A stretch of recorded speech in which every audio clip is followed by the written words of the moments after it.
On Proposition 6, this is the brochures that they'll be passing out. They look real pretty.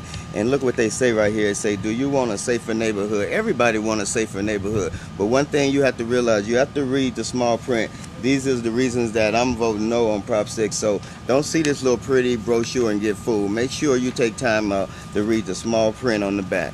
There's nothing about Prop 6 that makes our neighborhoods safe. There's nothing about Prop 6 that allows us to build community. There's nothing about Prop 6 that allows us to address the root causes of the gang violence that we see in Los Angeles, which is poverty, lack of a living wage, lack of affordable housing, lack of jobs, and lack of opportunities for youth to engage in creative activities that allow them to emerge as the divine beings that they are. So I urge you to vote no on Prop 6. Well, most of the time that the budget being cut is always affect county facilities, Medicare, Medi-Cal, and the disabled first. Anytime that they're taking money from the state budget, that's who it affects right away. As a person that get medical supplies every month, it probably can affect my medical supplies. They probably tell me you can only get this now due to the fact that the money is not there for the budget.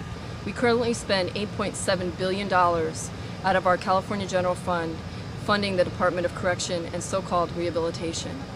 Currently, Prop 6 wants us to place another $1 billion towards funding this. We currently only spend $12 billion on our total education program in California. Where should we direct this money? It doesn't make no sense. I mean, we're sending a message that our kids are not worth the cause. The reality is, if you look at the data, you'll see that incarceration and suppression usually just makes things worse. It'll get in the right services that they need to get their life straight. Most of these kids are raised in an environment where it's all self-destructive.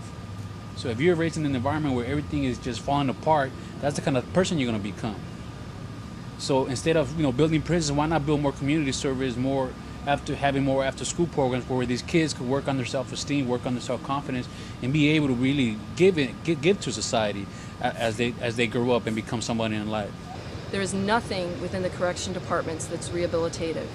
That money, that $1 billion, could go towards allowing 12,500 students to go to schools of higher academics, such as college or junior college.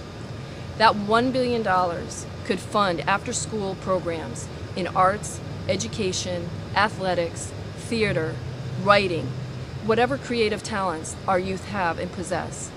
How many after-school programs could we fund with $1 billion? So I urge people to really take a look at what's around them.